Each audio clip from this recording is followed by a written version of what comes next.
É uma das perguntas que a gente já está, desde o início aqui, pensando a respeito dela, né? Mulheres marcaram a educação brasileira com esforços. Esse vídeo aqui, que eu vou deixar também como sugestão, depois a gente pode reforçar, mas está lá na plataforma, né? A partir de esforços pioneiros, né, foram avançando, mas a gente ainda tem o que avançar, né? Esse vídeo traz alguns nomes que para alguns de vocês pode até já ser conhecidos, mas provavelmente para muitos não será, né? Não são nomes que são familiares. Nízia Floresta, Adélia Maria Augusta Generoso Estrela, Armanda Álvaro Alberto, Rosalina, são algumas histórias estão destacadas nesse artigo que está lá na nossa aula 6.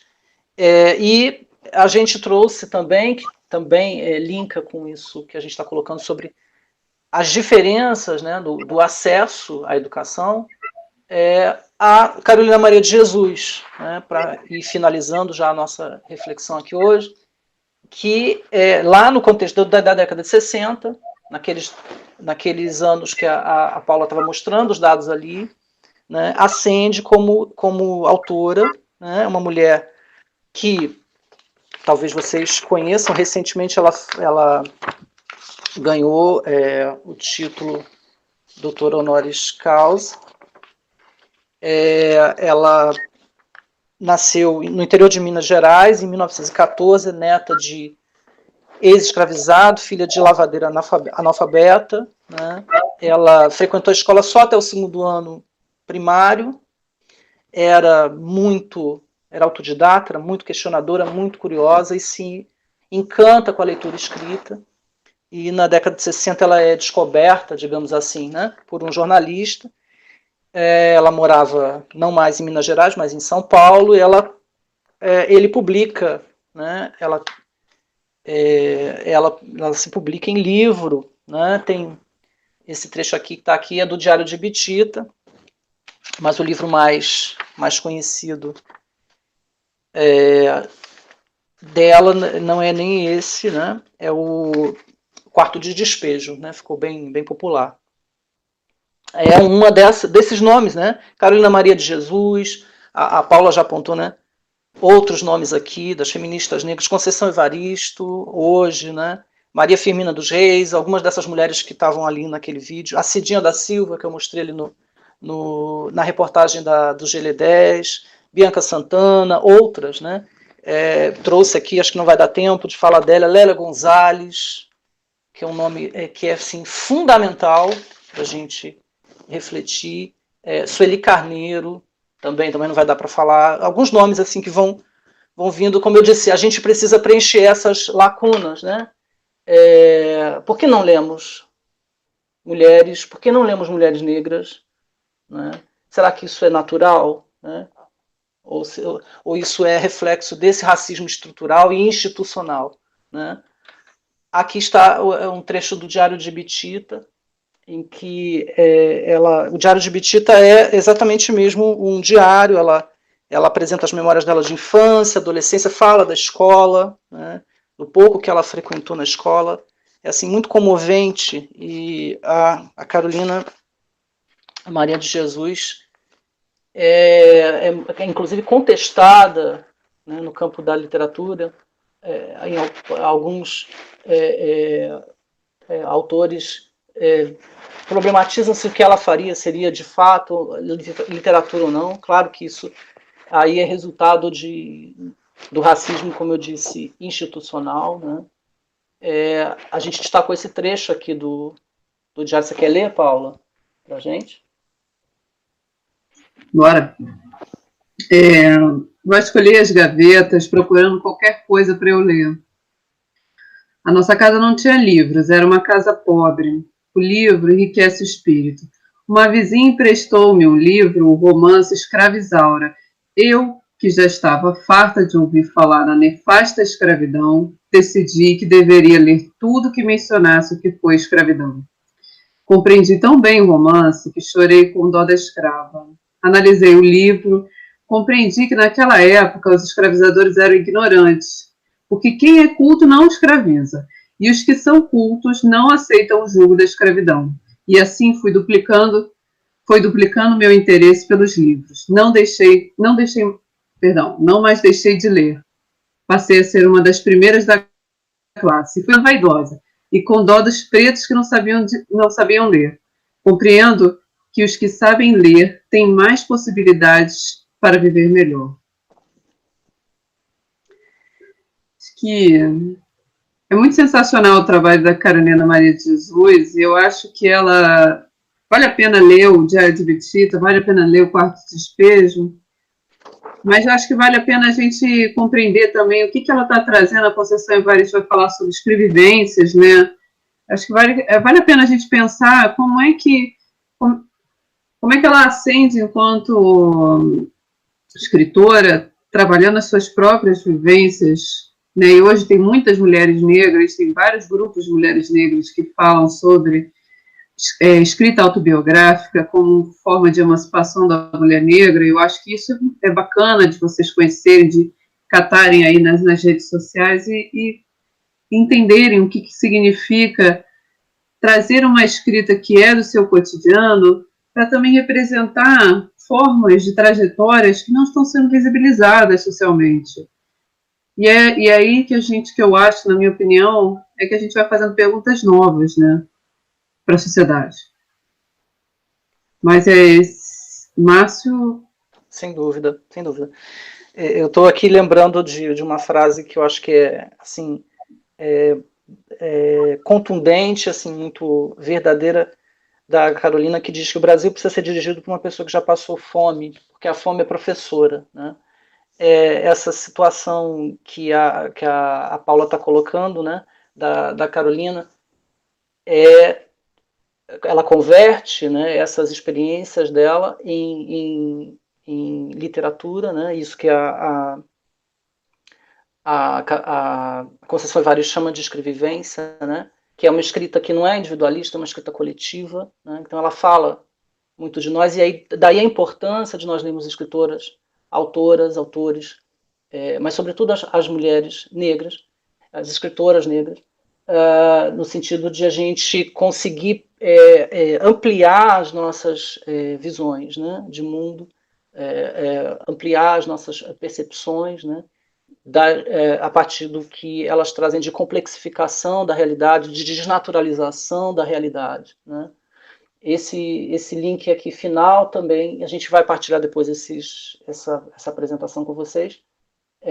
A gente queria muito que vocês acessassem o IMS, em homenagem a ela. O Instagram do IMS fez o que chamam de ocupação, e tem alguns trechos da obra do Quarto de Despejo lidos, vale muito a pena. Acho que essa frase que eu citei aqui agora, que ela diz que a fome é professora, está nesse vídeo. E aí, e hoje, né? A gente fez esse percurso e trouxe essa discussão para, como a gente disse, para a atualidade, para a gente pensar na atualidade, né? Que papel você acha que ocupa na educação brasileira frente ao que vimos? É uma questão que a gente deixa aqui final, né? Para nossa reflexão e no sentido de fazer isso que a Paula está propondo, novas questões, né? Deixar essa reflexão em aberto aqui. Aqui estão as referências, depois vocês vão receber. Eu vou deixar de partilhar a tela. Eu também acho que só queria falar um negócio. Maria Luísa, ela fala isso no texto. Maria Lúcia, enfim, sou muito boa com o nome não, mas ela fala isso no texto e em outros textos, talvez, que eu acho que o magistério é um espaço de luta, mas de entrada no mercado de trabalho para muitas mulheres até hoje. E eu acho que esse espaço ele tem que ser ocupado, obviamente, né, e a gente está sempre ressignificando os nossos locais, onde a gente passa, né? Então talvez seja interessante pensar essa trajetória também para observar o que a gente pode olhar para esse espaço e dizer assim, que bacana, que muitas mulheres venceram essas classificações tão estranhas para a gente hoje socialmente, que é você ter um dente bacana, você ter um corpo bacana, você usar salto alto para poder dar aula, e você ter um corpo, você ter uma cor específica, e hoje as mulheres são outras mulheres que estão ocupando esse espaço com outras trajetórias, outros homens estão ocupando esses espaços. Então, também pensar que bom que essas pessoas fizeram essa trajetória bacana e qual é a pegada que a gente está deixando, né? Não sei, eu sempre penso assim, né? A gente tem que deixar alguma coisa, né? Sem dúvida. Você acha que tem alguma questão que seja relevante ali do chat para a gente ainda abordar, ou de certo modo a gente já talvez tenha abordado? Eu não fiquei muito ligado ali. Você destaca alguma coisa aí? Acho que o Sérgio falou lá no início dos dados que as classificações da PNAD elas só chegavam a cargos mais altos e não chegavam a outras categorias não assalariadas, talvez. Não, Sérgio, ele pega dados de vários tipos de ocupações. É porque a lista de ocupações do IBGE é imensa e ela inclui, inclusive, ela coloca, inclusive, pessoas que não são assalariadas. E é uma coisa imensa. E eles fazem esses compilados para a PNAD justamente para medir, inclusive aquela coisa que joga no jornal, né, que eles falam assim, o número do emprego informal aumentou, e isso está registrado por conta dessas ocupações, né, e para onde vai. Então, não é só para altos cargos, é para basicamente todo tipo de ocupação, ou aquelas ocupações registradas, todo tipo de ocupação registrada pelo IBGE. Isso é chatinho, né? Mas é mais ou menos assim. Mais alguma questão? Não sei se a gente contemplou tudo. Eu só voltar um pouco à questão do termo, né? Como eu disse, só para não deixar tão em aberto, eu acho que a gente precisa saber, em relação, acho que foi o Wesley, né, que perguntou, a gente precisa saber, ele disse o termo, um uso histórico do termo, né? Como eu disse, é complexo, a partir dos movimentos sociais, o movimento negro, a atuação dele a gente pode remontar à década de 50, né, em que já há esforços no sentido da positivação desse termo, né, da afirmação desse termo de modo positivo. E, claro, esses esforços vão ser mais intensificados a partir da década de 80, com a redemocratização do país, né? Esses movimentos ganham mais força, né?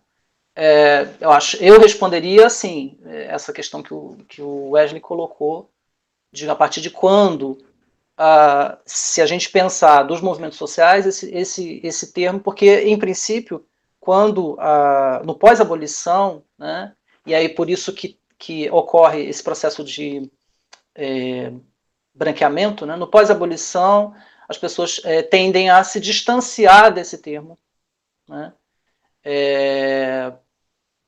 porque ele trazia, né, toda essa memória traumática, né? Por isso que vai surgir, isso que alguém falou também, acho que sobre o colorismo, né? Vão surgir alguns eufemismos, né, no sentido de evitar esse termo, né? Mas ele sendo usado de forma positiva, né? Eu acho que ele está muito associado aos movimentos sociais, conseguiram fazer esse deslocamento, né? Fazer com que esse termo que estava associado a imagens negativas, traumáticas, ele se tornar um termo de afirmação, né? Não sei se ficou claro o que eu quis dizer. Eu acho que a partir dos movimentos sociais é que esse termo ganha outra conotação, né? O termo negro.